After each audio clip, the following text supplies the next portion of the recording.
Good morning. I need to shut these windows because it's going to be so loud. Good morning everybody, or hello or good evening, whatever time it is when you're watching. I decided to quickly film this video before I head off to work because I don't put myself under enough time constraints already, so let's go. Today I wanted to talk about friendships and choosing your friends because I have the idea in my head that you massively have the power to choose who you're friends with and who you spend your time with, and the people that you do spend your time with are essentially going to influence you and the way that you live your life. So I believe it's very important that you choose the right friends to make sure that they influence you well and to make you the best person that you could be. Let me get out my little notebook and see what notes I wrote about this topic. My little doodles that I did in a lecture last week. I'm sorry. So I wanted to start off by pointing out that in school you don't really have the power to choose your friends. Your friendships form based on who you spend the most of your time with, who you're in classes with, who you have to sit next to in lessons, who you're in form groups with.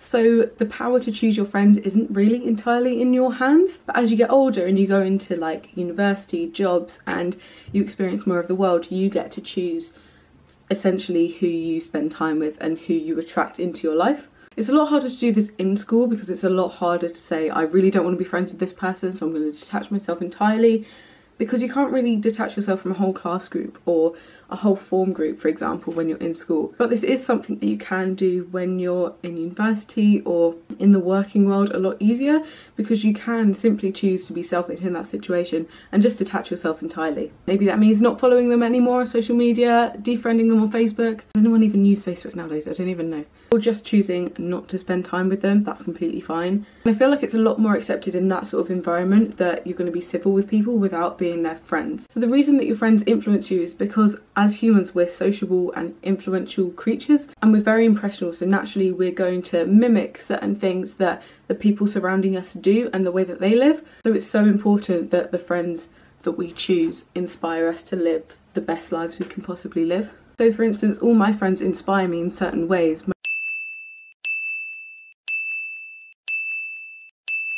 So that's just a very few examples, but just to show you that everyone that you surround yourself with should inspire you in some way. So I read this book that says you should essentially aspire to have friends who are higher up than you and can pull you up, because it's a lot easier for you to be pulled up by a lot of other people. Because if you're the top of a friendship group and you're essentially the one who wants to be the inspiration for everyone else, it's so much easier for them to pull you down. Whereas if you're like at the bottom or middle ground, you can all pull each other up, and that is so much more important. You essentially don't want to be surrounded by people that are going to pull you down and make you less of a person. I very much agree with the saying when people say they're on the same wavelength. I have a very spiritual and slightly like physicsy look on the way the world works, in that I believe everyone emits certain wavelengths of energies, and when two waves overlap, the superposition happens, so the waves could get smaller or they can destruct each other. I think if someone's on the same wavelength as you and you click together, those energy waves are going to be a lot higher and a lot stronger.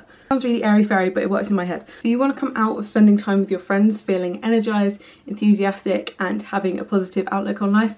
You don't want to have those friends who kind of drain you and make you feel like you're putting in more energy than you're getting out in the end. Also as well, I always say the saying, your vibe attracts your tribe. So the energy that you're putting out in the world is ultimately going to attract like-minded people.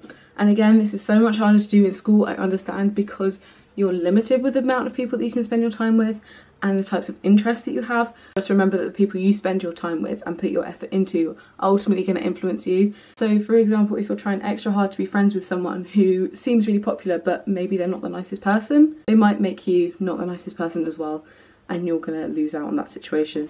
Also, what's the point in pretending that you're someone that you're not? If you put so much effort into pretending that you're into some type of music or some type of fashion or doing some type of hobby, then you're losing out on the energy you can put into finding yourself and finding what you really believe in and enjoy doing. So essentially that's all I really wanted to say in this video. Don't be scared to just embrace who you are and embrace your quirks. You're going to attract more people being true to yourself than you are going to be pretending being someone that you're not. So just be wary of who you're putting your efforts into and where you emit most of your energy. Thank you so much for watching this video.